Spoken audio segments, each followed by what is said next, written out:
All right, our next one is finance, and Kevin, how you want to handle this? Just real brief, just so we understand, so that the audience is brought up to speed. One of the goals that I started to work through with the Finance Advisory Council is that we needed to bring in a third-party consultant that would provide us with a neutral summary of our current financial status as well as our future financial status. Over 160 school districts just in the state of Illinois are using PMA. They have a unique software or a unique Excel program that they have a license or a patent on that is able to provide districts with real-time assumptions in regards to staffing, salaries, benefits, fund balances, CPI increases, expenditures, etc. So what I wanted to do was, and this process will need to be expedited after tonight, but what I wanted to do was provide the board, and also after 90 days on the job, provide the board a summary of where we are at financially as of today and where we will be as of next year and 2 to 3 years out. And then we have to seriously start as a Board of Education and as administration, with input from all the stakeholders, we have to start discussing how we want to address our current financial picture and our future financial picture, and how that will impact Riverside Brookfield High School and how it will impact Riverside Brookfield and how it will look in the future. You know, in regards to everything that we've talked about in the past, whether it's related to extracurriculars, whether it's related to courses offered, class sizes, staffing, fees, pay to play, all those different things will have to come into play and be addressed, hopefully off of the data that's provided us tonight. So without further ado, I'd like to introduce Howie Kraus. Am I saying that right? Yes, absolutely. Howard Kraus from PMA, and Howard's met with myself, Mr. McGinnis, and the Finance Advisory Council several times. And I believe that what we should start doing is at the December board meeting is really start to map out how we're going to do these meetings in regards to the finances and how we were going to do some of the reductions or the choices that we need to make as a board and a district going forward. So we can use tonight to get the information, ask Howard as many questions as you have. There'll be time after Howard's presentations for citizens' comments, and then we will proceed with the meeting. Okay, before we start though, anybody on this side that wants to see this presentation should move over there. And then can you turn off some of the lights back there just for as a favor? Yeah, just so we can see it better. No, you can turn one light on. Yeah, we need something. Good. There you go. Perfect. Where's the best place for me to present? Anywhere. I just want to make sure there's a camera on him. If we can make sure that camera will be on him when he's talking. Okay. Is this the same presentation we got? Yes, it is. Okay. Thank you, Kevin, for the intro. PMA, one of the functions that we provide for school districts among several is, as Kevin said, trying to assist districts in looking at financial projections out 5 years. We work with, as Kevin said, about 160 districts across the state, primarily in the collar counties. The tax cap adds a significant factor towards the complicated part of looking at projections. A couple of words there in terms of projections. No matter what we look at, when you see the complexity of the assumptions that go into the revenues and the expenditures, projections looking ahead towards FY13 are going to be significantly better than projections towards FY17. What's critical for us is looking at the trend of revenues versus expenditures and comparing that to your fund balance on June 30th as it's presented in your annual financial report. It's the trend that helps us make some observations, some recommendations. I wouldn't want anybody to think that the numbers that we present in 15, 16, and 17 are absolutes. And as you'll see for your situation, if those were absolutes, you'd be in a world of trouble. And we anticipate that boards looking at the projections make adjustments moving forward so that the situation either occurs as you would like it or you avoid the situation as it's projected.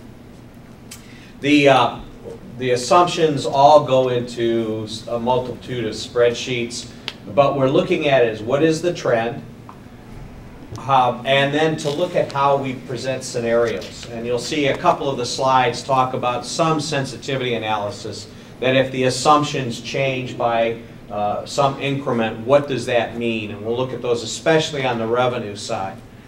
And then ideally, it's an annual update and reassessment that goes forward, so you see not only what the change is as you've made changes, but do you need to make more, or are you in a sound financial position? We do come at this relatively conservatively. Ideally, a board and a school district look at fund balances in your operating funds that stay relatively flat or increase. Now, that's not always possible, but when we're looking at observations, that's kind of the position we're trending towards. The data elements that go in there, the most significant ones, we use 5 years of your annual financial reports. Those are audited reports prepared on a standard format and delivered to the State Board of Education. One of the problems we have at this point, and to address some of the zeros that you'll see in some of the graphs, we don't have the annual financial report yet from your auditors for FY11. So what Tim and I worked through is to use the fund balances, the unaudited end of fiscal year fund balances for the funds to give us that benchmark moving forward. So FY11 numbers will be filled in as soon as the AFR is available, and the fund balances may change slightly as your auditors complete their work. We use the FY12 budget to project forward. That's one of the most critical factors. The annual financial reports give us some history to see where we've been. It helps us identify some of the major factors that have impacted fund balances over the last 5 years, such as the sale of working cash bonds in 2008, if I remember correctly. But we're working off the current year budget. So the trends within the current year budget are projected forward based on the assumptions. We use a lot of data that goes into your tax levy, your extensions, your tax rates, and how those are distributed, because especially for a district like yours where 87% of your revenues are coming from local property taxes, that's probably the single most important revenue stream that we have to try to work forward. Your equalized assessed valuation and your new construction numbers that go into that, along with the consumer price index, are the three primary impacts on your tax levy, as you're well aware. We've talked tonight about the enrollment projections, so we've incorporated the historical numbers from the state of Illinois, from your fall housing reports as a history, and then used the numbers that Tim provided as the enrollment projections moving forward. We take the current staffing ratio. As a high school district where teachers teach multiple grade levels, it's actually a much more simple process than it might be in an elementary or in a K-12 district, because the number of certified staff you have, the 95 certified staff you have, is compared to the number of students that you have enrolled. And what we're doing is projecting that number forward so that as enrollment changes, keeping that staffing ratio the same, how does your staffing requirements change? That assumes that staffing ratio stays flat. The compensation and benefits provided, we're working off of the contract that you have with your teaching staff through FY13, and we're taking the scattergram, where teachers are on your salary schedule, and moving those down every year. We're also including the retirees and the retirement incentives that are built into your contract, and then replacing retirees at an average new salary hire, or new hire salary, excuse me. So that when the retirees move out of FY12, they're replaced with teachers at a significantly less dollar amount. And then we work through a variety of district assumptions that impact almost every revenue and almost every expenditure stream.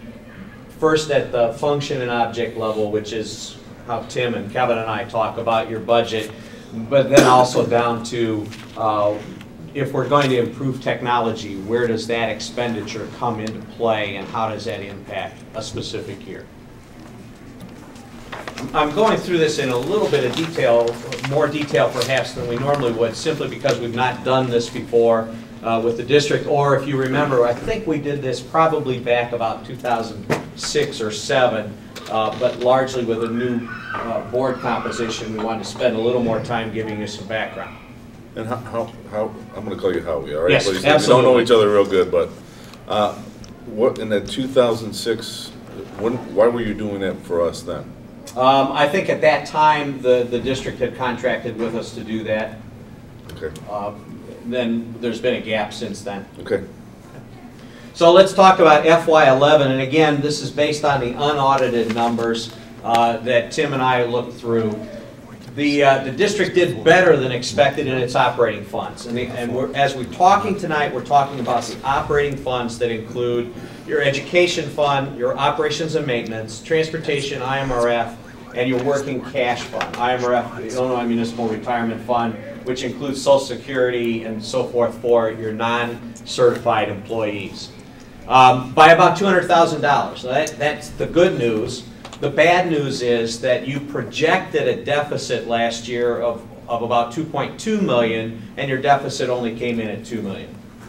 So yes, you did better than budget, but you still have a significant hole in the FY11 budget. Then politically, obviously, you're well, I don't know if you've healed yet from a failed referendum that failed significantly, which we look at as helping add to the political understanding of the district that has said, your voters have said there's not going to be additional revenues in the immediate future, so the revenue stream that you have is what you have to work with. Prior year fund balances, and we'll talk about that in the graphs that appear later, were supported with that sale of the working cash bonds in 2008 that will be exhausted in 2013. It roughly correspond to the teacher contract. Can you ask questions as you go, or do you want us to wait? Whichever you prefer. In layman's term, what does exhausted in 2013 mean? That you sold just under $5 million. Yeah, I understand In that time period, and that the impact of raising your fund balance by that $5 million in 2007, you'll be back down to or below that fund balance in 2013. Are we paying the bonds off, though? I don't know specifically on the payment on the bonds. They're paid through the tax bills for 5 years in the last. So they're 5-year term. Right. So coincidentally, the term and how long funds will be available are pretty well in line then. All right, so let me put this in layman's terms. Before the working cash bond, this was our level of fund balance. Working cash bond monies come in, we go up to here. Now we've been going down like this, so in 2013, where we were at before the working cash bond, we're now below that. Roughly. Yes. Okay. And would you, when we get to that chart that comes up in a little bit, could we remind me to come back to that I agree. specifically? Okay. Mike, how much are we going to pay in interest on that? We sold them for $5 million, and we're going to pay back how much? Well, we received the cash as the district. It's $5 million in cash. Right. And the payment is being collected from the taxpayers, and each December 1st we make that payment.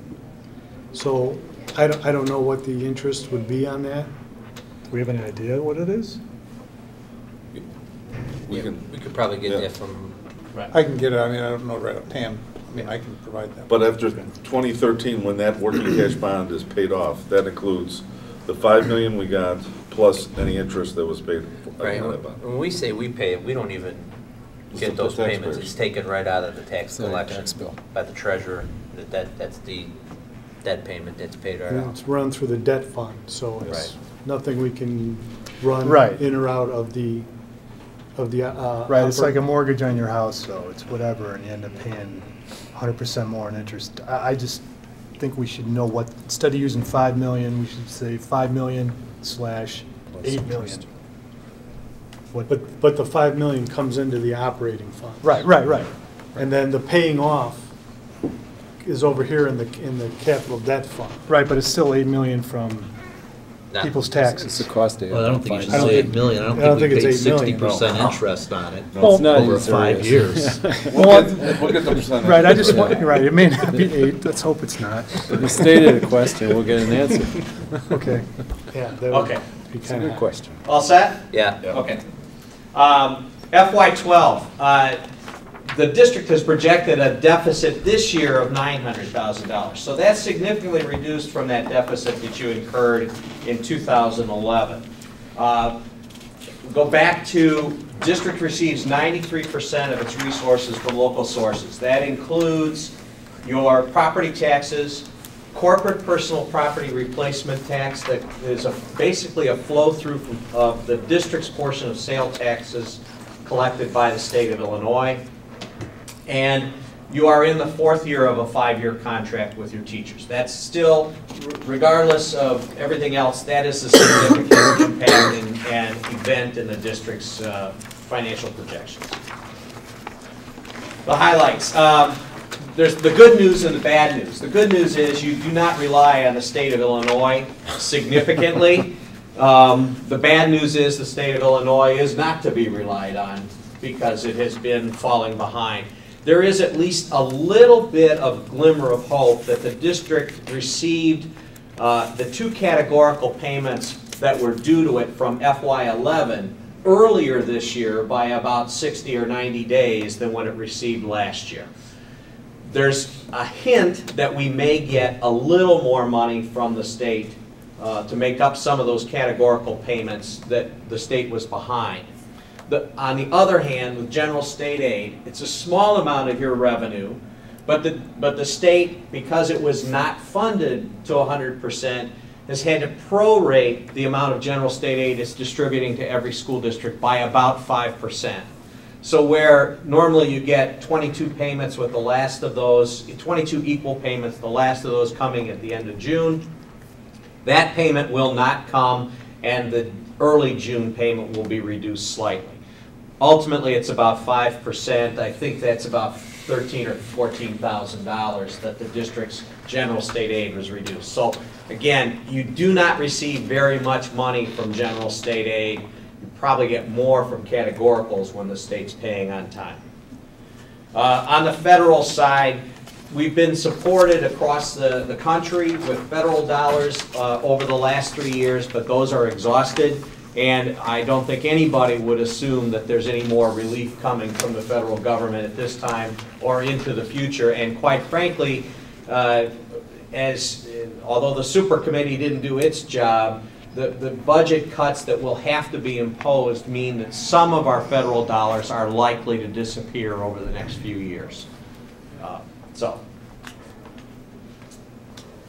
This is just a chart of the revenues and where they come from. We've covered a significant portion of this already. About 87.5% of all of your revenues for your operating funds come from local property taxes. The other local, which is about just over 5%, it includes your fees, your building rentals, activity fees, food service, receipts, and that corporate personal property replacement tax money. It's also where interest is earned and received. General state aid is about 3.7%. Other state money, actually only about 2.4%. And then federal money, less than 1%. The real issue there is you are almost entirely dependent on local dollars. And so when we look at revenue streams, that's the only place that you have any significant impact. The state's not going to help you in or out of a problem with the limited number of dollars it provides, and the federal government is really a non-issue player. So let me ask you a question. If you were taking that same picture and going into a downstate school district, that would be totally different then, right? Absolutely. State would be higher then, right? The state sees you as a relatively wealthy, very wealthy school district. You're not in the wealthiest tier of districts, but you're pretty close to that. You have more property value behind every student than the vast, probably 90% of the districts in Illinois. And the more property value you have behind every student, the less general state aid you get. Howie, can you break up the property taxes, say residential, commercial, and are there other categories to that? That's the whole, but Tim could probably provide you with the levy extension that comes out, that just came out a couple months ago, that comes from Cook County, typically breaks out the type of property, the amount of EAV by type of property. So residential being X percent and so forth. I don't have those readily available. Okay.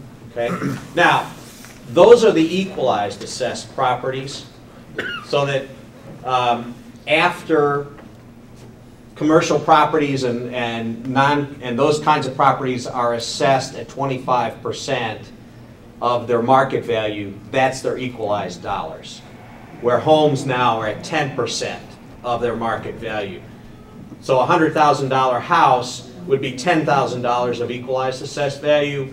$100,000 commercial property would be $25,000 of equalized assessed value. Okay?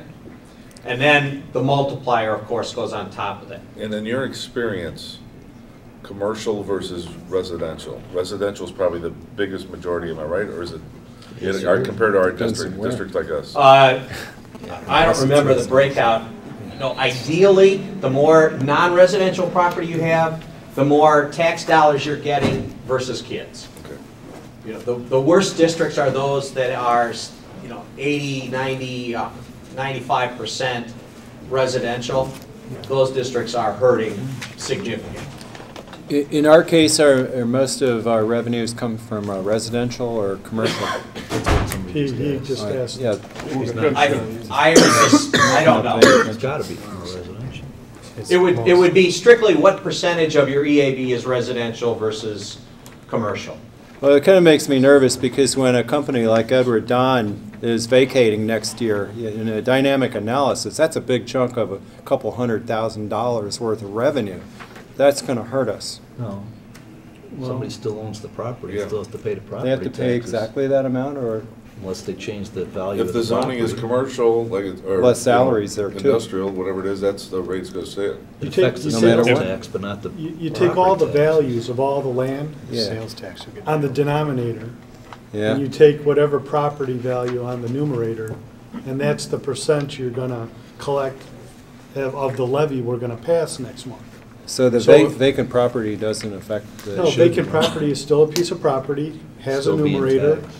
divided by the denominator, that percentage against the levy is what that individual property is gonna pay in. Okay. Over time, a That's an vacant answer. property's We'll go down value in would value. probably It's drop. Over but time. It wouldn't drop immediately, Yeah. necessarily.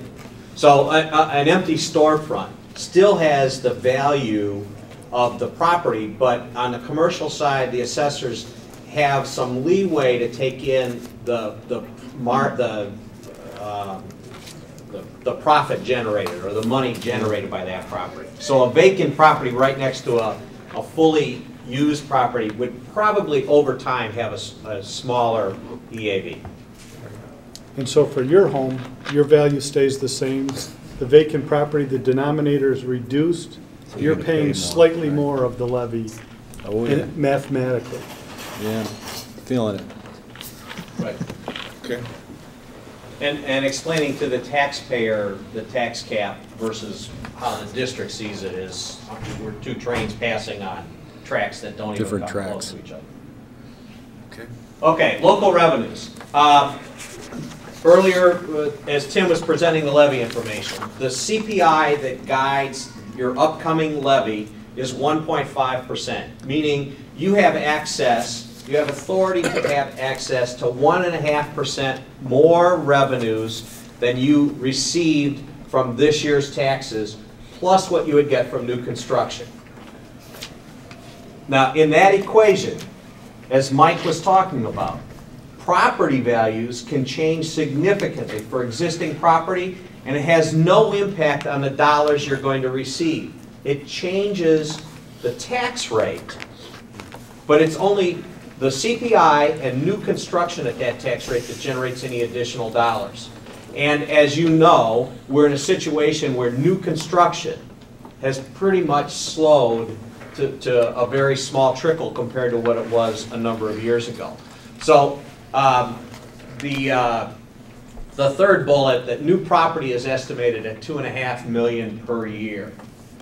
And as a sensitivity, if you got $3.5 million instead of 2.5, it would add about $16,000 of revenue. It's not a significant amount when we're talking about new construction being at that kind of level. And yet historically, you will see that new construction has dropped over a period of time. So how did you get the 2.5 million? How did you figure it out? That's an estimate we looked at. Tim's We look back over the past 10 years, that was just kind of an average, so we used that. We could not, especially looking ahead a number of years, say this property developing or this house being having a tear down or this new subdivision going in or a new property. So it is strictly an estimate. Okay. Can you go back to the CPI? Sure. I want to make sure I understood this right, because Tim explained part of it. We're basing next year's tax levy on last year's CPI, right? That's So when correct. people hear like Social Security's going up 2.9% or whatever because it's based on the 2011 CPI, but we have nearly a 2-year lag in what the CPI that's used to base our tax collection on, right? Right. Because it's based on 2010 for the 2011 assessment that are paid in 2012, right?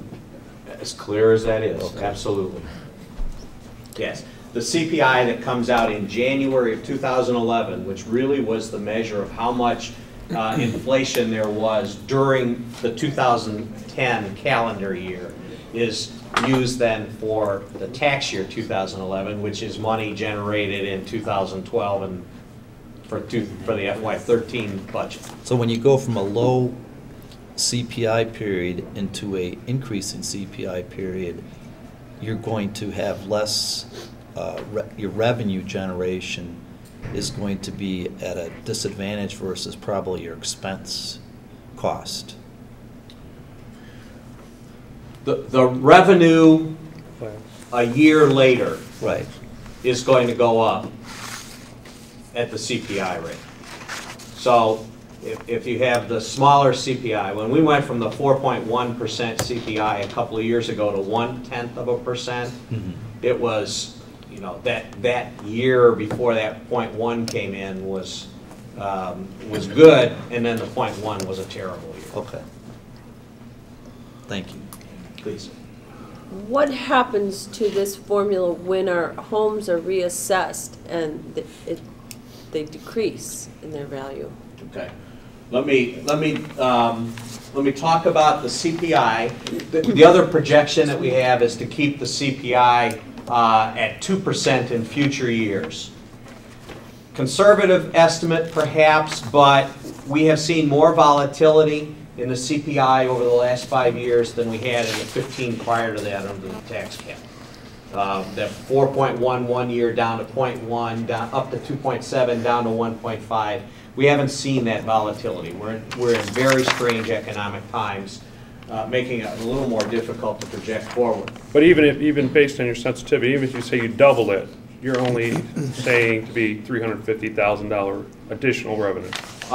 If the CPI went up an additional 1%, $175,000. Right, And 2% double, to yeah. 4%, you're only Right. saying 350. Absolutely. So And the that main people understand driver- the sensitivity. And the main driver of CPI, really, tell me if I'm wrong on this, it's food or oil. And if oil is a really big driver of it, that's the one that kicks out everything, right? There's any number of factors, but the two that have been most volatile over the last couple of years have been, the three: energy prices, especially gas, and food prices. Food prices have continued to go up over the last year. Gasoline prices were up and now they're down.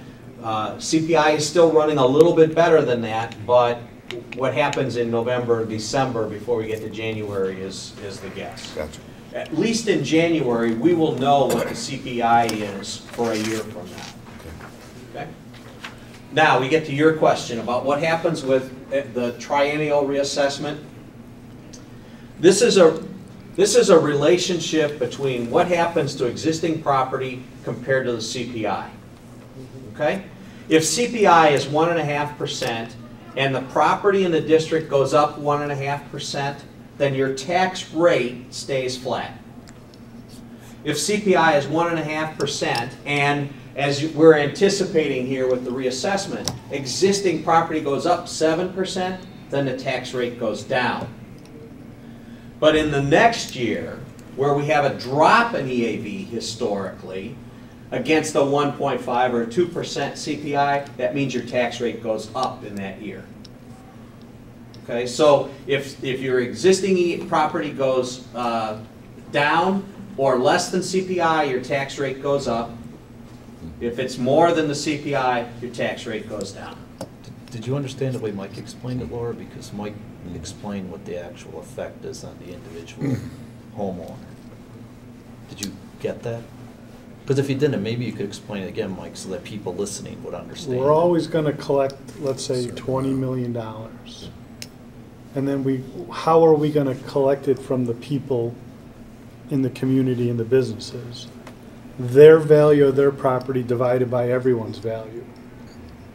So if they reassess properties, your property value may go down, but the denominator goes down. And whatever that percentage is times the 20 million is what you're going to pay. You may pay a little more, you may pay a little less, but it's all a mathematical formula. Did you understand? Your value divided by everyone's value is your percentage of the 20 million. Can I try it a different way? If there's 10 of us sitting at this house, this table, we're all residents, and we all have a home worth $100,000, and the tax, so that's 20 million, we're paying, what's the math on that? 110. 2,000, I don't know, what does it come out, whatever it comes out to. Say the total $2 million. tax $2 million. So we don't want to do this. Say the total tax we're collecting is $1 million. So each of us are going to pay $100,000 in taxes.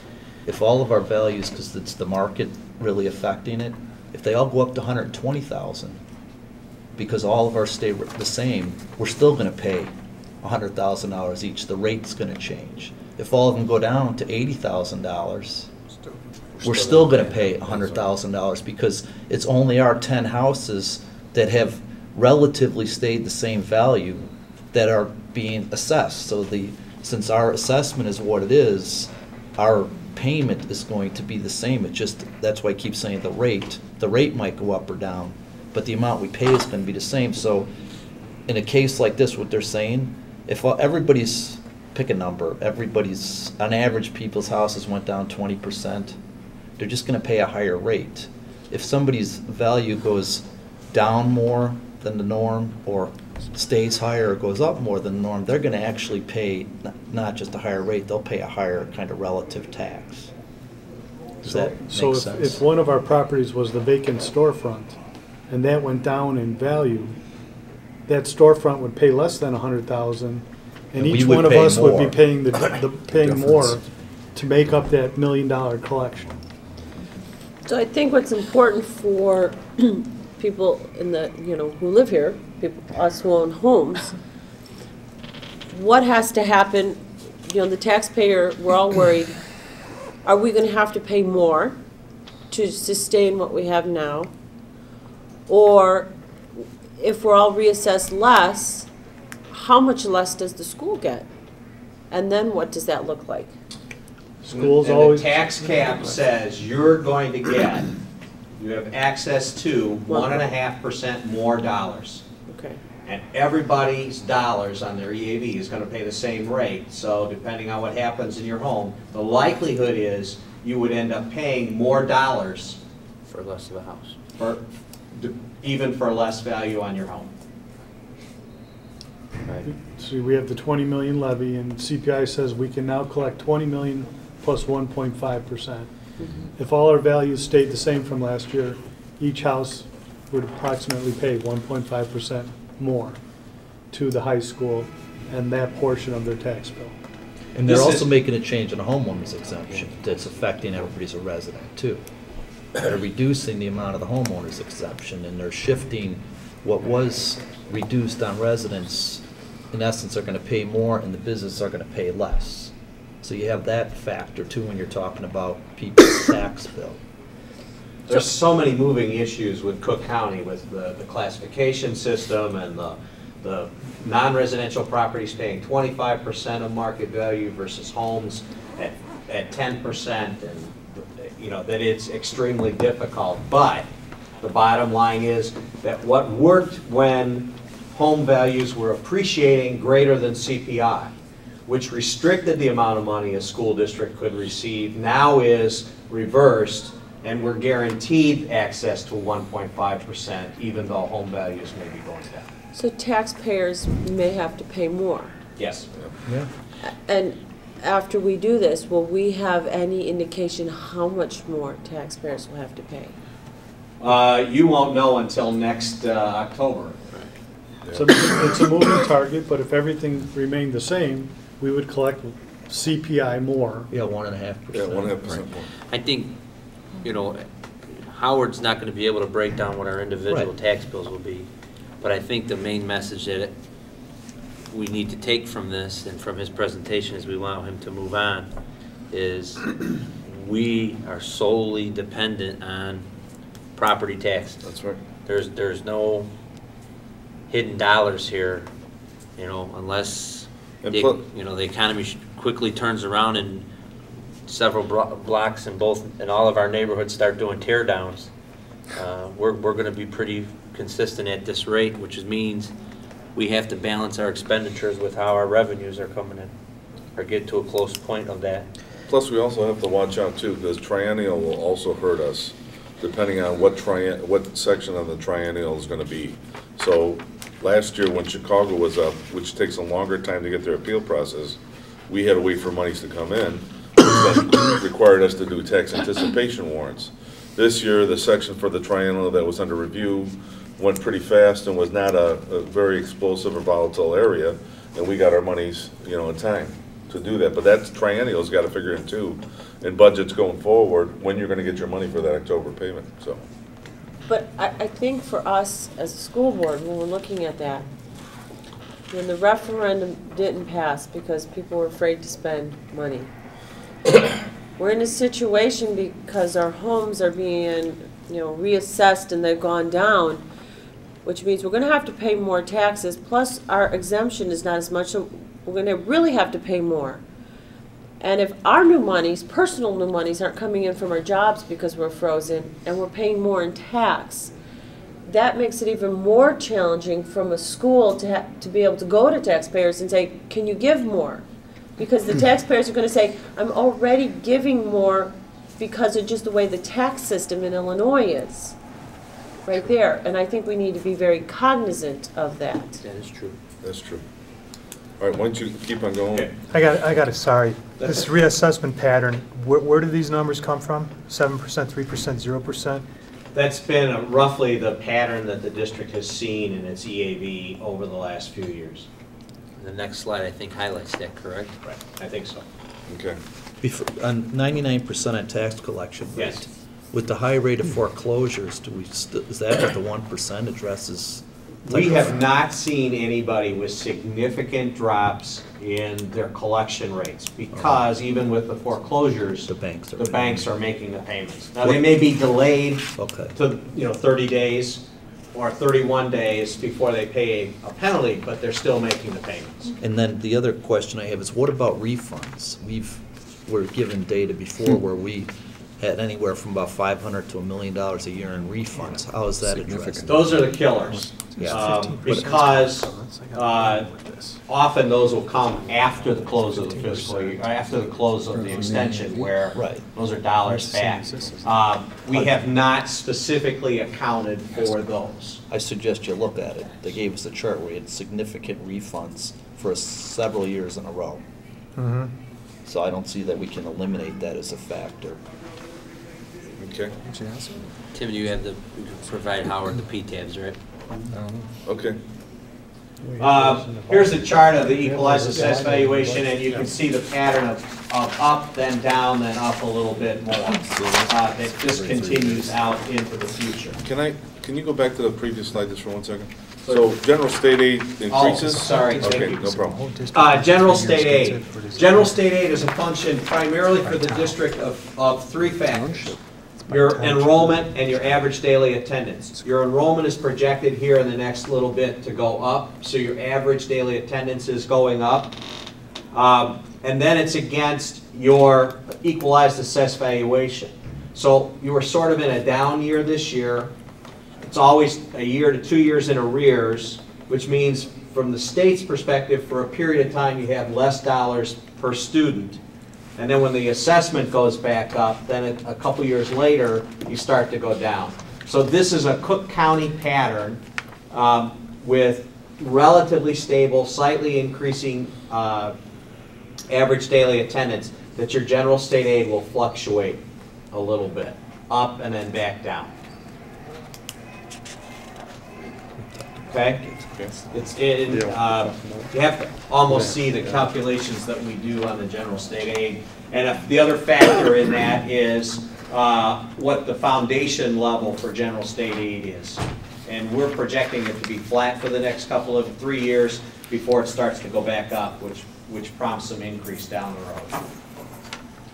So here's the EAV pattern.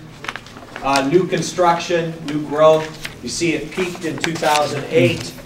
Dropped significantly in 9 and 10, and now we're just projecting it flat at about where it's been in 9 and 10. General state aid. I'm sorry. I'm going to ask you a question. That's okay. I'm going to make sure I understand this. I still don't get this reassessment pattern. Okay. Is the whole district reassessed every 3 years? Yes. Or is it just by township or what? It is this section of Cook County that's reassessed once every 3 years. Okay, so every 3 years they do a reassessment. Okay. Then why does this fluctuate year to year? Because in the second year, the year after the reassessment. So tell me, what years were the assessments at? Can you tell me that? This is the reassessment year now. 2011. 11. So we did it in 2008 also? Yes. Okay. I'm sorry, so why is it fluctuating year to year? This is a vagary of Cook County, that it assumes that the portion of Cook County that's being reassessed in the year after you're reassessed is going to take on more of the responsibility countywide, and therefore your portion drops. And then the following year, when it's neither of the two, basically neither of the two suburban Cook counties, when it's Chicago, yours goes back up a little bit. Okay. Other than that, it's just the way Cook County does things. So, okay, but so where does the 7%, 3%, and 0%, where does that fit into this graph? To the graph on this page? Yeah. But the 7% increase from 2010 to 2011, those assessed values, and that's the tax year 2011, will increase about 7%. All right. And then in tax year 2012, they'll drop 3%. Okay. And then in 2013, then they come up the 2 or 3%, whatever we have. It says 0. 0. So it stays relatively flat. And then the new construction's added on to that. Okay, I have this thing from Tim. Estimated 2011 EAV increment, and it says 15% average last 6 triennials. Where is that coming from? If you go back and look at the triennial reassessments we've had in the past, some of them have been up in the 12% range. I think some of them even higher than that. What we're estimating here, we're assuming it's going to be 7%. We're saying it's not going to get back to that 12% range or 18% range that we've seen in the past. Okay. All right. Okay? Thanks. And again, the only thing that will impact is your tax rate. It doesn't impact the dollars. General state aid, again, there's no money there in 2011 because we're waiting for the AFR to quantify what that was. but you received the dollars you were entitled to from the general state aid in FY11. You can see that we're prorated in FY12, which brings it down artificially. FY13, we are anticipating What does that mean? We're prorated in 2012, so it brings it down artificially. That the state was, the general state aid formula was underfunded when the legislature and the governor got into. That's the proration. Yes. Okay. It's a funny way of wording it. And here's my question to you, Howie. Yes. I see 2008, 2009 was higher. What caused that highness? I think your ADA, your average daily attendance, was a little higher at that point because your enrollment had been going down some. Okay. And probably your assessed valuation per student was lower. That would be my guess. I mean, right, we just go back and look at the entitlement forms over a period of time. Okay.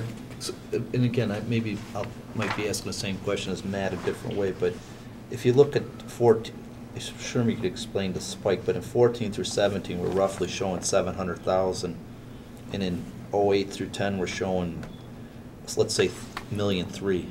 It's almost 50%. In all your explanation, I don't understand why it's gone down. It's going down by 50%. Why don't we provide Tim with the calculation forms from the state for those years and distribute them, and then if you can work through the formula and see where those came from. Okay.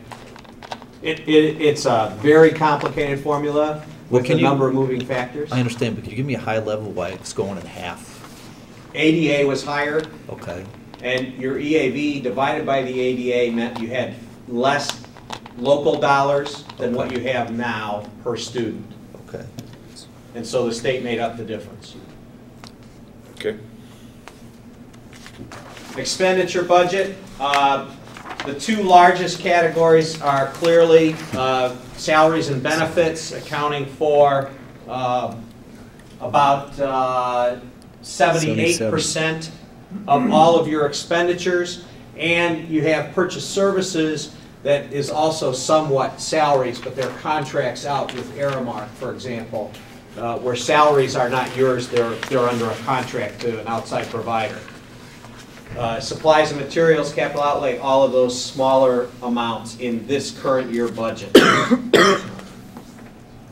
The salaries, again, we have a current contract through 13, with future years to be negotiated. So we simply put in a placeholder as we're making projections because we need to put something in there. Health insurance costs are projected to increase at 10% a year. That is what we are seeing as a general assumption from everybody, and what we're seeing in the current marketplace is an average of about 10% per year. Is that taking into account the survivability of judicial review of the AHA or Obamacare, whatever? Yeah, at this point, we're not making any changes based on what may happen in 2014. Just looking at the trend as it currently exists. Yeah. Okay. But it doesn't have an effect next year. No, I think if I'm understanding correctly, the major impact might occur in the 2014 or 2015 fiscal year if it survives the judicial review. Yeah. Okay. Thanks. So, 2 years ago, they were projecting health benefits to be at 7%, which seems staggering. What happened? Why are we now up to 10%? Healthcare continues to cost continue to increase faster than what they were. They just seem to be accelerating, and I could certainly speculate on why that is, not the least of which might be profit taking, but we don't know. Other than that seems to be the general pattern of renewals on healthcare benefit costs to school districts. One of those, the smaller the school district, the more those are increasing. Okay. On the purchase services side, most of those were increased at the cost, the CPI rate at 2%. Tuition charges for your special ed students out of district increasing at 10%. And there's a $50,000 increase in technology replacement built into the assumptions beginning in FY14. As your technology ages, you get to that point where you can't sustain any longer without investing in that technology. So, one last question on the health insurance. You made a comment that said the smaller districts tend to experience a higher % increase. Do larger districts reap the benefit of like economy of scale, or do they get a better price because they have a larger pool? Yeah. Both those, and the larger districts will tend to have more younger employees who are helping mitigate the cost. They're paying more, or they're paying the same for health care but not demanding as much health care. So the more younger employees you have, the lower your costs are going to tend to be. Has there ever been cases where a couple small districts can come together and get some kind of economy to save cost in this insurance? Like if we There took are our feeders. some co-ops that exist to do that, yes. That's what Tim's investigating. Yeah. Okay. When Kevin finishes his report, I think he's going to mention that. Yeah. Okay. Yes, Kevin. Here's the enrollment projections as you saw from Tim, and as we were talking about, you had higher enrollments back in 2007, 8, and then it started to come down a little bit in 9. 12, you're actually up a little bit, but then enrollment stays relatively flat with some fluctuation over the next couple of years. And that 85% of elementary is a good figure to use in When your you look- experience? The single factor that's probably most critical that Tim put together is what is your enrollment been at RB compared to your feeder schools over the last few years? And I do think that if we look back a ways, it might have changed, but I guess my opinion, and I'm not sure I have a whole lot to base it on, is people decide where they're going to go to high school long before 8th grade. And students who are moving to or from a parochial school have made that decision not for reasons that don't change.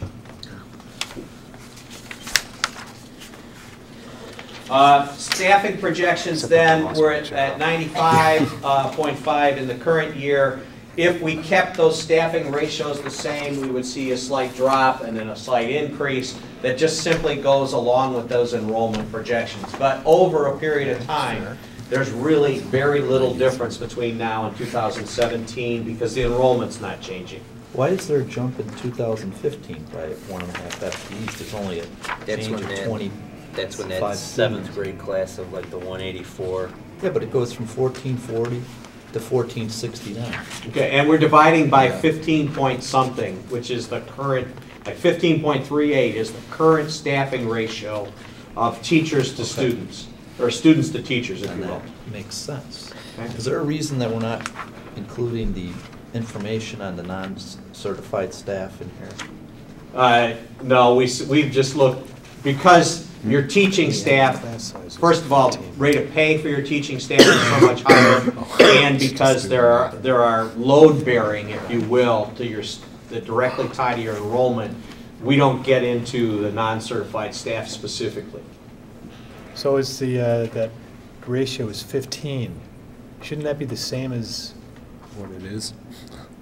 the average class size, or no, that's different. No. I'm thinking of something else. For a couple of reasons. One is you have a number of certified staff who do not teach classes, your counselors, your librarians, and so forth. Special ed. And secondly, your teachers teach 5 sections, and your students take 6 or 7. Okay. And so you've got it's not that one-to-one correspondence. That, to me, at the high school level is the most important ratio, is that overall certified FTE to students. Okay? Thank you. There's a historical perspective, a lot of detail there. See, revenues jumped in, I think, 2017, and then down in the middle, you'll see where the bonds were sold. Here in 2008, the 4.9 million or so, that bumped up the fund balance by that amount in 2008. And then as that money has been used to support the ongoing expenses, then your fund balance is coming down. And that was where we were coming, and we'll see that a little bit better in a minute. In the So- middle there, okay, I'm sorry. Howie, I got a question for you. So I go, my year-end fund balance goes from, in 2007, 4.3 million, I'm rounding it, to to say 3 million, and then it jumps all the way up. Is that because of the working cash Yes. bond coming? Okay. And these are June 30th dates. So Okay. Right, taken from your audited annual financial report. Because then, when 2008 ended, we didn't get the working cash bond until 2009. September. No, I think we actually got the money during the course of the 2007-8 school year. It was September 2009, 8, which would put you in the fiscal year 2009 column, which ends June 30th, I'm sorry, 2009. right, 2009, September of 2008, yes. So the deficit in 2007 was 4.1 million? The deficit in 2007 was 4.1 million. Now, and that was actually inflated a little bit with sale of bonds in 2007, but I think those were as much for construction as they were, and so you had expenditures for that kind of thing. So it's probably a wash to some extent.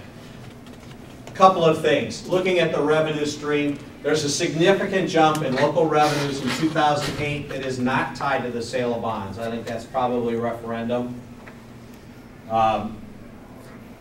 But then that revenue stream from local property taxes is effectively going from 17.8 to 18.3 over that period from 2008 to 2012. Not a very significant jump. $500,000 of revenue. State money has dropped from $2 million in 2008 to $1.2 million projected in this current year budget. And federal dollars have really stayed from 200,000 to 175,000. So your revenue stream has actually dropped, less total revenues. From 20 million here to 19.7 million in the current budget. On the expenditure side, you can see that your expenditures have gone from 14.9 to 15. Not really much change in the expenditures for salary and benefit costs. But you have to recognize that that's the gross numbers for salary and benefits that does not reflect reductions in force at the same time, or retirees replaced with less expensive people. And your other expenditures have gone down by about $2 million in that same time period. Okay? The fiscal year 2007, fiscal year 2008, from 13 million to 17 million. There was something happened within the 60 days of the end of the fiscal year 07 that somehow revenue was brought somewhere, and it should be somewhere close to 15 million for 07 and 16 something for. It should be a little bit smoother, but there was some kind of accrual-based adjustment the auditors made. I think that's kind of what explained that anomaly there. Thank you, because that one I didn't pick up as to the reasons. Yeah. Would that be the referendum?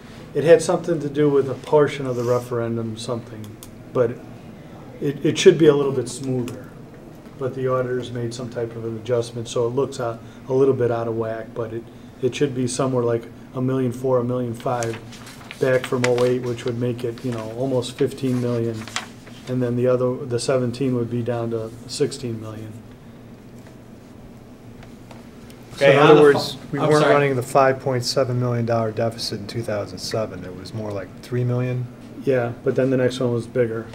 But it's whatever amount you pull from one year. Yeah, it wasn't as radical as the 5 million and it was more like 4 and then almost 3. Good to know. We were running 4 million deficits.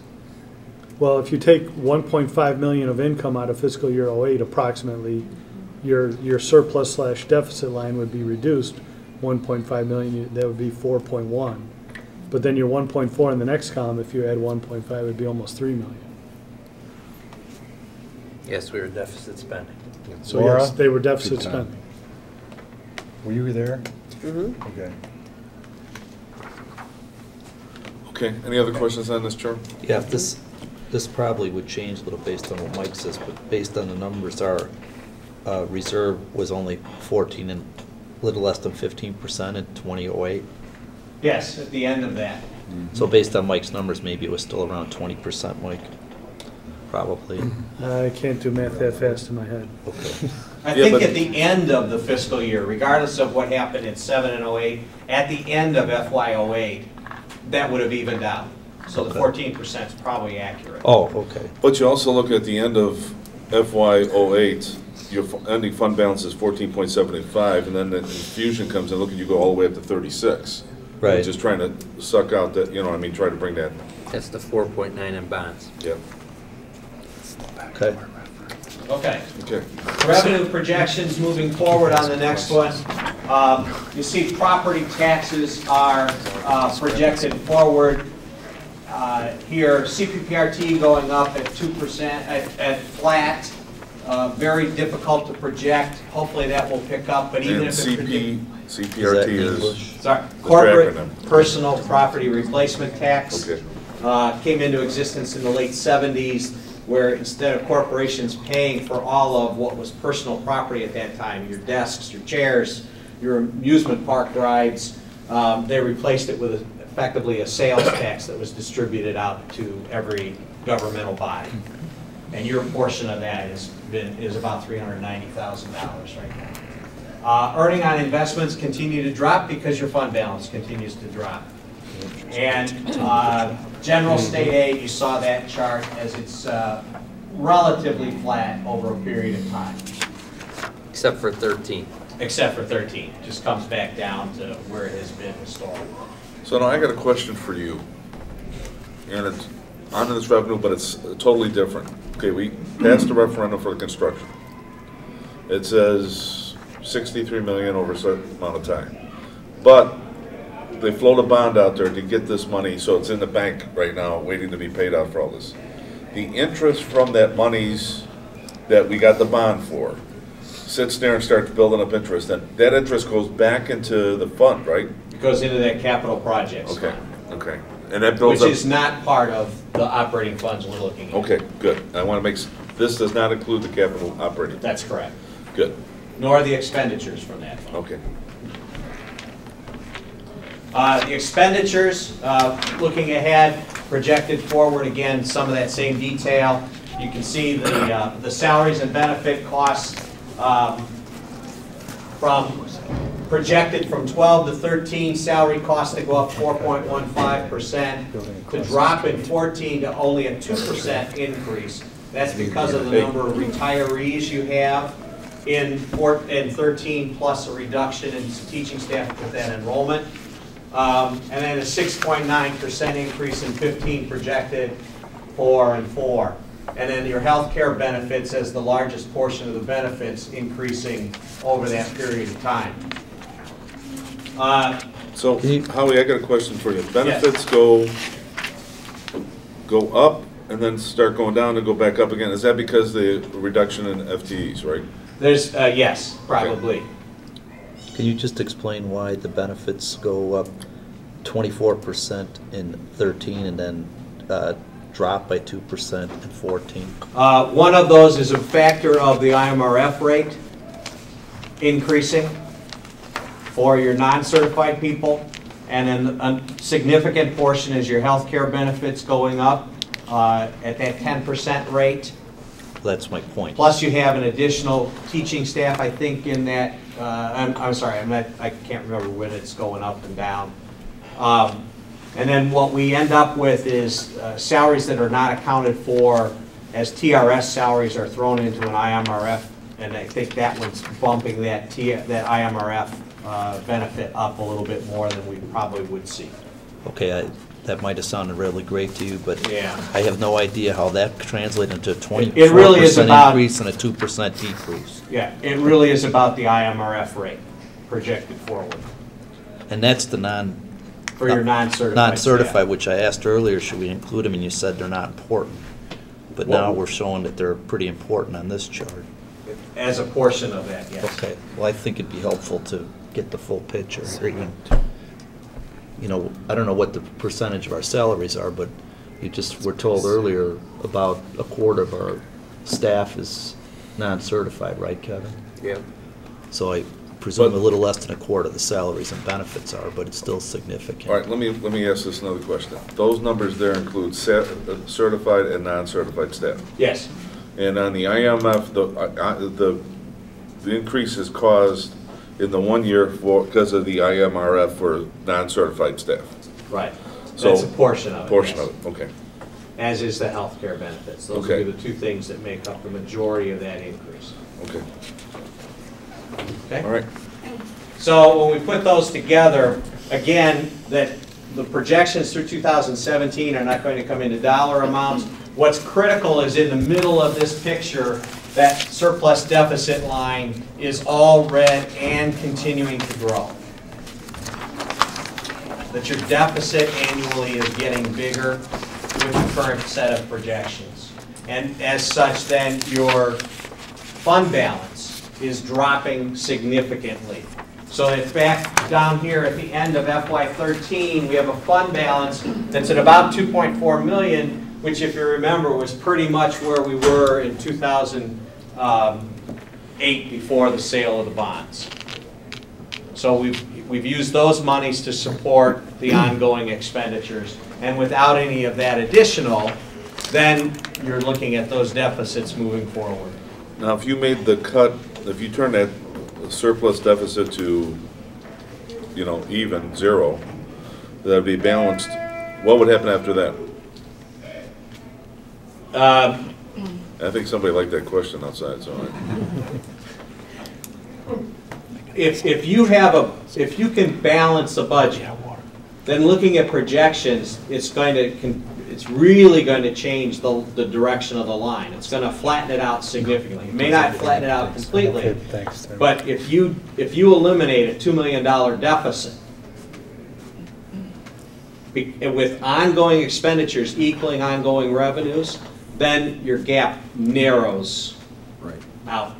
Every dollar of ongoing expenditures that you save is $5, is compounded year after year after year.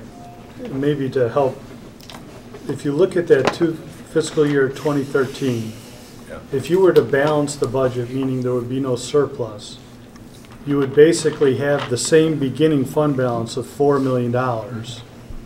And you would have instead of 22 million, you'd have about 20 million.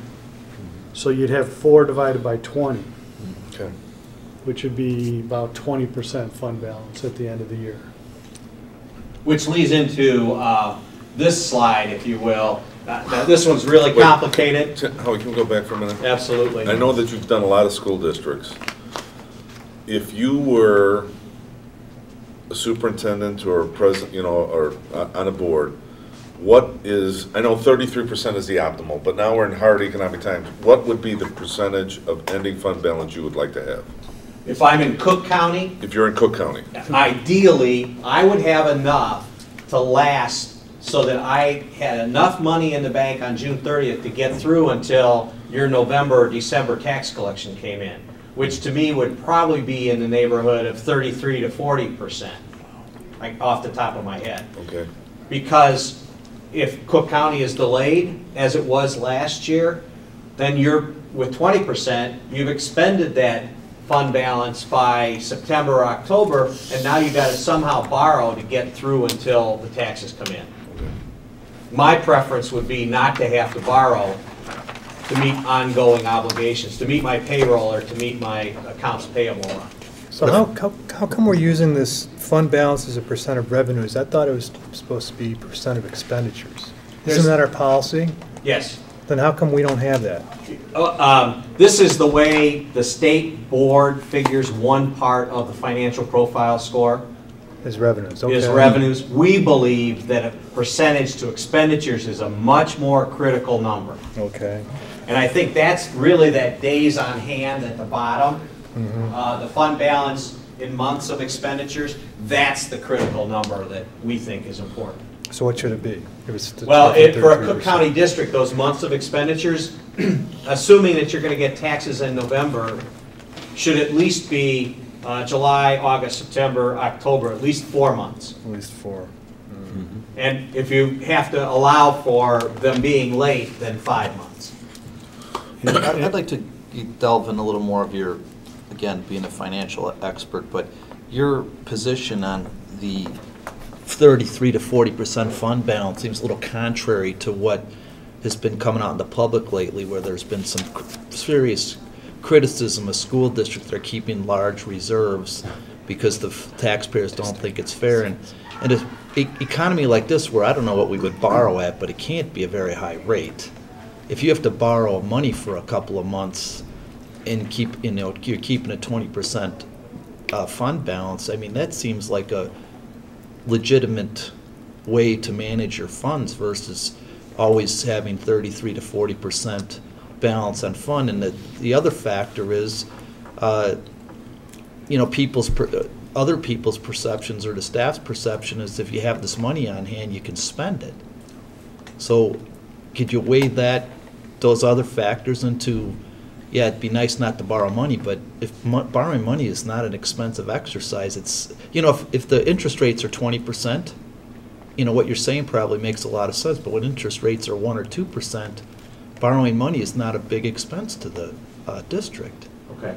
There's probably 3 or 4 points I would make in response to that. Good. One is the districts where people are critical of their fund balance will be districts that, we have districts that have more than 100% of fund balance in the bank on June 30th. Okay. Meaning they could go a whole year Right. without a single dollar and still have money in the bank the following year.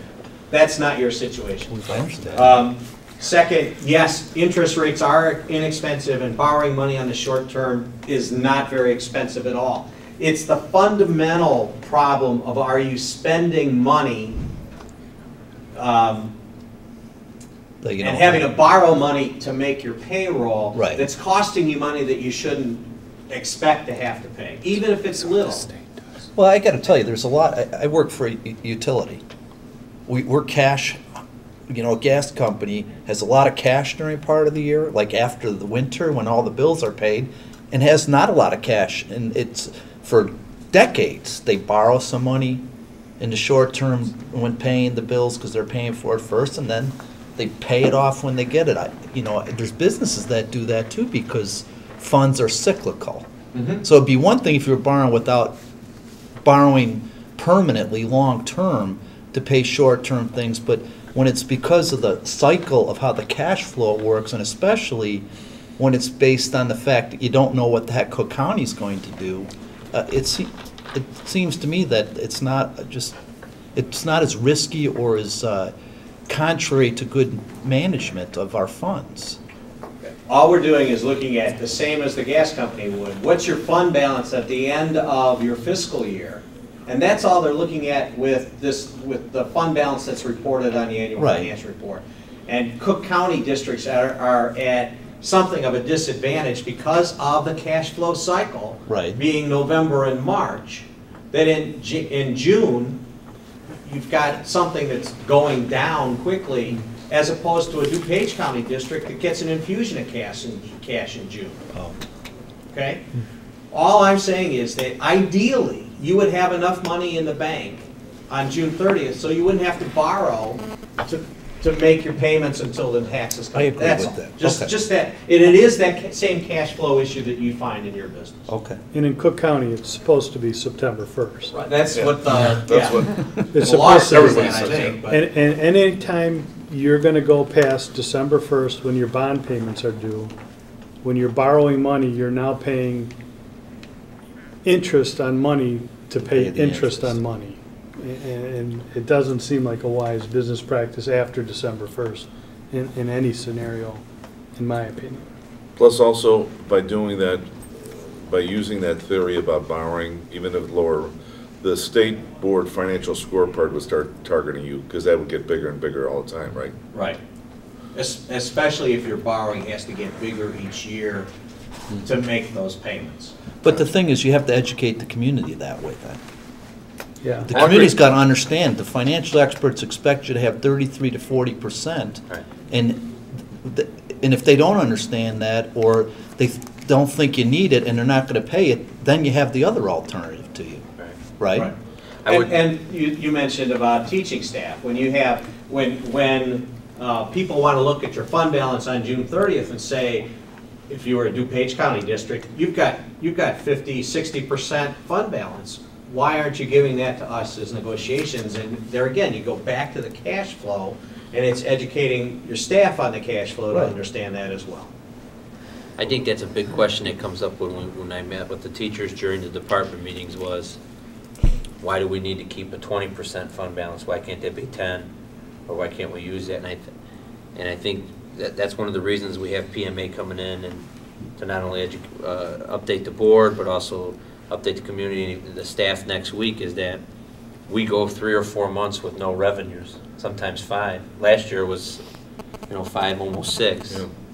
So you have to pay all those bills, your payroll, all of that has to be paid with that fund balance. And in the TAWs, and Howie is a former superintendent, I know through my business manager experiences, that was kind of like the payday loan. You wanted to avoid those as much as possible when you're running school finance.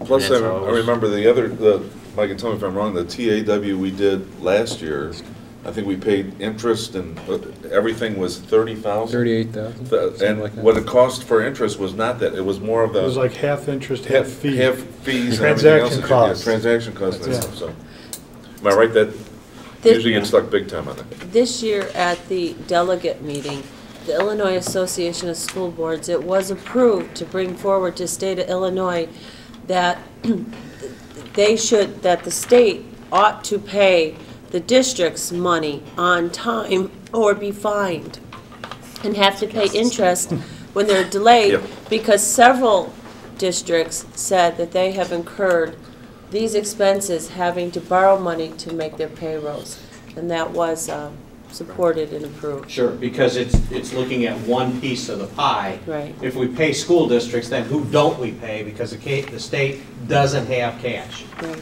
So, the state got down on June 30th to where there was less than $1 million in the state treasury.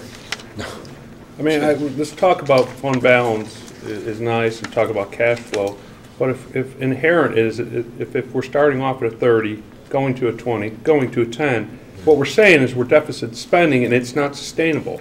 That's the bigger question here, and that's what we have to address. And not sustainable is exactly the term that I've used with all of you.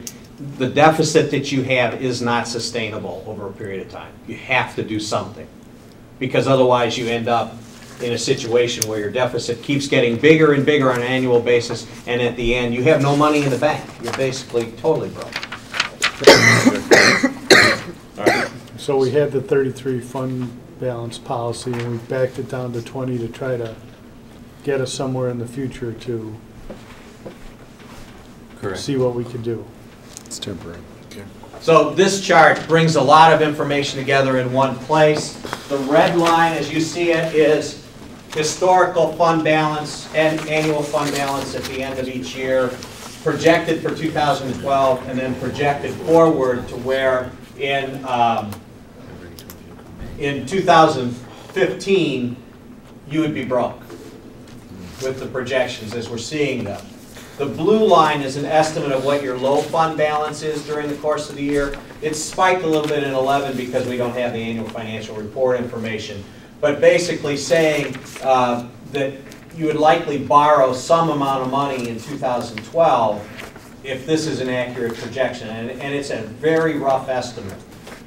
And more money to be borrowed to make your obligations as you move forward until you get to this point in 2015, you can't exist that way. So my question to you is, given that graph, if they didn't get the infusion, if we did not get the infusion in 2008 of the working cash bond, where would that curve been? It would have been. I would have assumed it'd be here, and you would have been broke in 2010. Okay. Just following this pattern down. Because our revenues would not be, our expenditures would be eating up quicker than what our revenues are replacing it at. Right. there is a line that's very difficult to see that runs approximately at this $4 million mark, or just under the $5 million mark, that is the 20% of expenditures. But it sort of blends in with what's already there. And then we try to show projected ending fund balances for each of the operating funds with these bar graphs, with 5 years of history, current budget, and then 5 years of projections. And effectively, what we're saying is your O&M fund starts to get into trouble, your education fund is in significant trouble, balancing basically your transportation, you have to have a balance, a surplus, or you have to have some fund balance in IMRF because of those obligations. And really, you've got the working cash bonds here, but basically there is no money in the working cash fund. It's a very small amount. Okay. So This is just a smaller picture of that same graph of the budget and 5 years of projections. at some point in time, Howard, will you provide the board and the people watching, how do we start correcting this? Or is that the question you throw back to us? Sure. So the financial profile score, as Mike mentioned earlier, you're going to start going down from what was a very, what looked like a very solid position in 2010 and probably a little bit in 11. It's starting to go down because your fund balances are going down, everything, you've got a deficit spending continuing. So here's the observations, and maybe Kevin, this gets to your point. Did you want to go back to that, man? My question is that, as people are watching this too, is this financial profile score, if your number keeps on dropping down, the state then starts coming in and talking to you. Yes. And start getting more and more involved. Right. Yeah. But if you got to 2015 and you had no money in the bank at the end of your fiscal year, they'd be sitting on your doorstep saying you have to change or we potentially take over. Okay. That won't happen. You can't let that happen, nor would you want to let it happen. Okay. All right, so observations. You have growing deficits that get bigger every year. That is an unsustainable path. You have to make, and there's very little you're going to be able to do on the revenue side. Especially if we go back to, you had a failed referendum, if the political environment is that's not likely to change in this foreseeable future, that to me means you have to make changes in your expenditure side. And you have to try to correct, ideally, to get back to a balanced budget. Why do you say that about the foreseeable future and failed referendum? Opinion that given the current economic climate, it would be extremely difficult for any school district to pass an operating rate increase unless there's a long sustained, what is seen as, I don't want to use the word truthful, but understandable path that has been done, and that a district has made changes to try to keep that from happening. To have a successful campaign where the public is willing to support higher taxes. Given that we've got home values going down for the next few years, in all likelihood, at least perceived that way, regardless of what EAV does on a specific home, people feel like their homes are worth less. We keep hearing that in the newspapers, and yet their taxes are going up. I don't see the political climate changing in the next 3 to 4 or 5 years to where it would be likely that you can make an easy case for a referendum increase. Well, yeah, I think that's the elephant in the room, and cause for the biggest cause for the failed referendum is from 2007 to 2009. I think household wealth went down 3%. 2009 to 2011 went down 6.7%. And I think that's probably what stirred people to fail this referendum. But in the foreseeable future, 5 years, you still don't see any recovery from that. I would hope in the 5 years, but I don't know that you can't continue on this path for 5 years, or you won't be. We'd have to cut our teaching staff in half, probably, in 5 Basically, years to balance this, I was too. looking at your So charts. I hope you're going to, if you're saying, I hope you're going to look at a couple ways, and one of them, if there's no additional revenue, you have to prepare some data to show what would our staffing be to stay balanced, so that the community knows we have to cut our staff in half and raise it. And one of the things we heard, we can't afford it right now, but we want a quality school.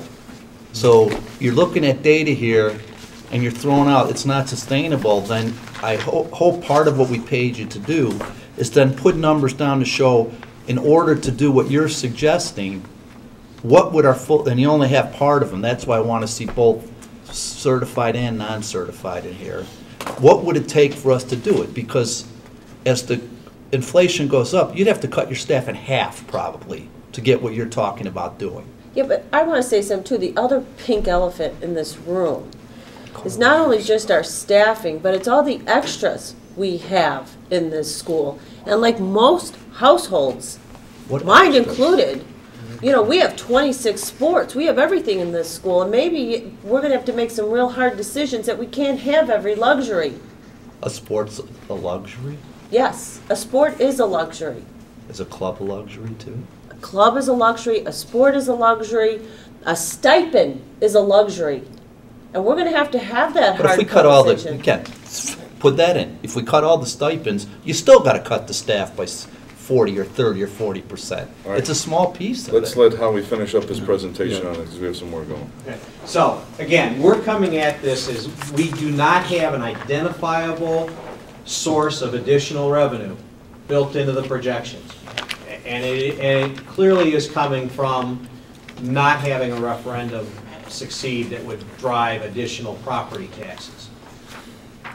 Could you, I'll answer the question perhaps before it's asked, could you sell additional working cash bonds to support your spending habits over a period of time? Yes, but it would be significantly more than what you sold in 2008 or 2009. And then what happens with that, then your credibility? And then your rating? tax rate goes up sort of backdoor, if you will. And people are paying more, but then you simply, I think, you run some other risks in doing it that way. And unless you correct your spending, you're just going to compound that problem further down the road. But if you go back to page 20, in 2017, if I'm reading this right, it's showing that the deficit's going to be $20 million. Right. That's our whole budget, $20 million. Right.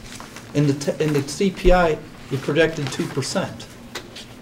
So basically what you're saying is, I was wrong. We'd have to cut the whole staff in order to balance this if we get no revenue. But Tim, part of this Tim, you're is, forgetting about. but Tim, this is compounding expenditures Right. with no Yeah. cuts Right. next year. Right. That's So one then you way of got looking at it, compounded percentage increases on top of that, or they compound on. So if you have a teacher's contract that gives 8% a year, 8% a year, 6% a year, they compound out to add up to that kind of number. Okay. I think one thing we need to remember is, for the $8,500 that we paid Howie, it did not include the magic solution. But what it does, that's not PMA's job. That's our job. I think what PMA has highlighted is that next year we need to make some significant reductions to come close to balancing our expenditures with our revenues, and then we need to just watch that. We have some things that we can control. After 2013, we'll be renegotiating contracts with our teaching staff. 2014, we'll have our second biggest purchase service contract with Aramark. We'll be up. We can look at those services. So we'll have some things that can help us kind of more or less realign expenditures with revenues. Some of the assumptions that are placed in here towards, when you start getting 2, 3, 4, and 5 years out on assumptions, as Howie stated in the beginning of his presentation, it will look a lot more dramatic than what it is. But after 2013, if we tighten up our staffing and our expenditures and some of our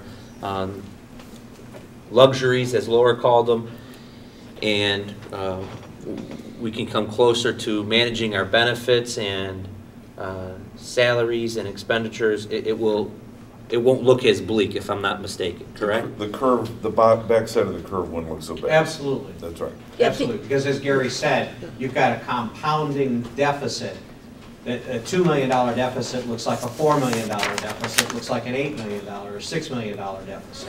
It just keeps getting worse and that line sinks. If you correct $2 million deficit, then suddenly your projections look much flatter. And what we put in here, similar staff with similar increases Yes. and benefit Yeah. increases. And So- and just But the- rolled those out. But you could still look at the relative difference and say what it is, right? If we have to do 2 million for next year, the difference between that next year is 2.4. So that means we have to cut another 2.4 the following year, right? Depends on what the 2 million that you cut is. If it's an ongoing that's increasing at 2%, you're not increasing that at 2%, you may not have to do But let's that say much. 2 million then. Okay. And then next year, basically, you'd have to be somewhere in the neighborhood of cutting $2 million every year to even think about staying close. I don't think it's that, I don't think it's every year. I think that you make that $2 million deficit disappear, and your line starts to look much flatter, and the number that you might need to cut down the road is significantly smaller. And that's part of what we assist you with is, okay, if we make this $2 million worth of cuts, what does that do over a period of 5 years? So we did get that, we're not asking them to make decisions, but we No, can right. ask them to run scenarios. Yes, and that's, say, that's why- this is to start with. This is right now, he's taking, see, if nothing changes, this is what the futures look like. And I'll tell you right now, and Mike and Dan, you've been around, this is excellent. I've never seen something like this before, analysis-wise. But very, very good. Now, I have one question for you that our board member has asked. We have this big looming construction bond out there. And it has a lot of interest, because the interest rates right now, how low they are. Can we refinance that to, one, help the taxpayers because you're gonna lower the amount of interest and the impact of that bond? Can you do that? I don't know the specific structure of those bonds. However, in a similar situation with another district, if you've sold bonds in the relatively recent past, in the last 5 years, there likely is a callable date that's roughly halfway through the payment of those bonds, the repayment of those bonds. And if that's 10 years from when you sold them, the closer you get to that 10-year date, the more the potential savings. But even with the low interest rates, if you're further away from that callable date, the amount of savings becomes relatively small and probably not significant enough by industry standards to say, let's do that. Because effectively what you're doing is selling those bonds and putting the money aside to repay them. Not specifically my area of expertise, but it would be, given when you sold those bonds, it's not likely that you would see the kind of savings to make it worthwhile. When I was at the PMA booth on Saturday, I talked to someone in Howie's company who was familiar with our bonds and said our call dates are approximately 2016. Somebody already came in and talked to us about that, right? I talked to Elizabeth Hennessy, Yeah. and we talked about it in one of the board meetings. You already explained She it. basically, Said we would have to be closer to Same. 2016 before we look to refinance for Right. better. Probably in that 12, no more than 18 months before that, you might see a savings that would make And it then worthwhile. Howie would come up and tell us, is it really worth our while to do that, or, am I right? We use 3% as a standard. If you're not saving 3% of the interest with all of your expenses in there, it's probably not worth doing at that point. All right, you're done with your presentation, am I right? Or- Sure. I'm not moving you along, but I know you're on observation. Well, so- I mean, that's, Now it's time for questions. Yeah. Right. Not that you, Yeah, now that I'm I done. told you you had your No, work I know, cut I out. understand. But the problem is, there's no foreseeable revenue stream, and so the only way to correct the issue, in my opinion, is you've got to make some significant changes in your expenditures. So here's my other question for you, with all these school districts. You see districts like us? Yes. Around the state? Yes. Okay. Yours is pretty significant, and districts that see a similar pattern, and I would say, because the projections tend to be somewhat conservative, expenditures might be overstated, revenues are often understated, but when you've got property as 87%, there's just not much room for those to go up. And so your revenue stream, there's not much play there. Are your expenditures overstated? Probably, with some of the factors that we have in there, but those are what you have to bring back into bringing expenditures and revenues in line. And then that picture will look much different 6 months from now. Okay, any other questions for Howie? Very good presentation, I'm very impressed. Yeah, Thank you. I want you to tell us what we're gonna do next. I mean, without making the choices for us, do you sell what it is? Are we gonna get a presentation to show how much we'd have to cut on an annual basis to stay at a 20% fund balance? We can do that. Okay. One of the things that we purchased with PMA is we have 50 hours of staff time. Obviously, a portion of that was used to front load all this data, and then it's how many times we want to bring Howard or one of his staff members in to answer questions or run different scenarios for us. Also, what came with that $8,500 purchase is Tim and I have access to the software that runs all these scenarios, so that if we wanted to run projections of, Okay. hey, our next contract we negotiate looks like this, how will that look over a 3-year time? Do we do a 2-year or 3-year? Benefits, is it co-op? All those different types of things. If I'm not mistaken, the software that we're purchasing can do those projections and scenarios for us, so that you have real-time approximations of what your expenditures would be versus revenues. You're trying to tell us that we need to reach parity, right? So if our, like, cost of employees and benefits is at 10%, but we're only getting 1% or 2% in, until we reach some kind of parity where our cost out is at 2%, so that our cost in is at 2%, this slope is not going to change. Right, pretty much. Okay. All right, I know you're staying around. So I appreciate your doing this, and I'm very impressed with what your presentation are, and we're going to be using this service, the 50 hours, to be able to generate some plans for what we want to do in the future. And I have one more question for you. Given the archaic nature of a township payment accounting accrual, which I know you're laughing about now, some of our board members have asked if to try to download it into an Excel spreadsheet and being able to use that. I know your experience with township, Cook County Township systems, how hard is that? You know, the township systems, when you want that information, their people know how to make their financial software work. The software system that your township uses is extremely effective with people who know how to make it work. It's very simple. It's a 1980s kind of data programming Database. but it works. For you to take on some of that responsibility, Excel isn't strong enough for what you need to do, and truly it needs to blend in with some other issues, and you're probably looking at some significant expenditures for software, plus people then to run that if you were not involved in the township treasurer. I think that's the question you were asking. Well, the key thing is, how can I incorporate the system that they're using to be able to better help us with our financial, you know, putting in an Excel spreadsheet, being able to, you know.